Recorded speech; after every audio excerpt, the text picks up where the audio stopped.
Nearly everyone looks forward to falling back and claiming that extra hour of sleep in autumn, but taking advantage of that extra rest and keeping the benefit can be kind of tough. And of course, in the fall and spring, inevitably it alters people's schedules and it can take the body up to a week or more to adjust. So we have naturopathic Dr. Joyce Johnson here to give us some tips on how to adjust through this time. Nice to see you, Joyce. How are you? I'm good. Good. Thank you so much for having me. Well, thanks for coming on the show. A lot of people struggle with their sleep as it is, and then something like this comes along, and you think, oh, it's only 1 hour, but it does make a difference, doesn't it?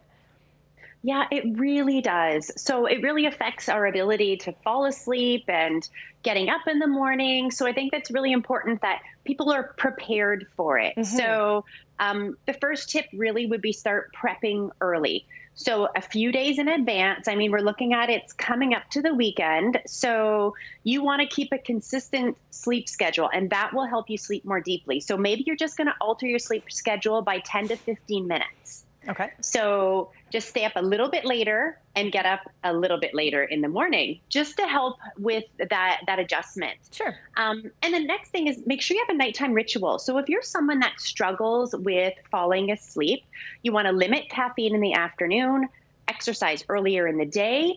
You want to give yourself about 4 hours between when you exercise and when you go to sleep, because raising your body's core temperature can affect your ability to relax and to fall asleep.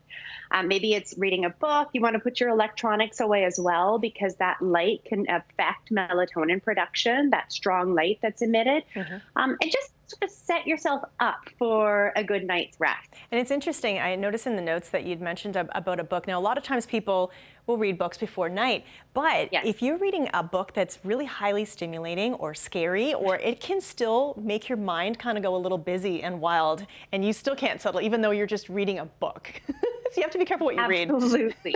Right, absolutely. You Right. want something that's going to be a little bit more relaxing. Sure, sure. Okay, so what's next?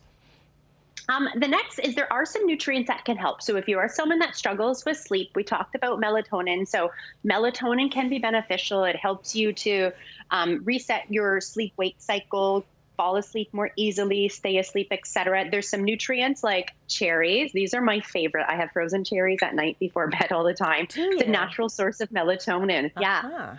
Good idea. Really great. Good fiber too. Yes. The next thing is magnesium. So foods rich in magnesium. Magnesium can help you to sleep better as well. So bananas are a great bedtime snack. I mean, if you're going to have some sort of salad, spinach, we have almonds as well, or magnesium in a supplement form some people use with their bedtime routine.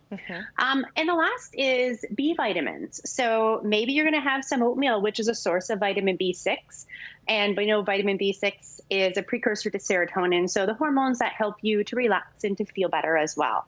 So there are some nutrients that can help improve your sleep and your sleep quality. Well, that's the thing, because we often hear about the foods we shouldn't eat, right? Like, as you'd mentioned, the coffee and, of course, chocolate. A lot of people forget that there's caffeine in chocolate, which I kind of was doing for a while, dark chocolate. I thought, oh, it's healthy.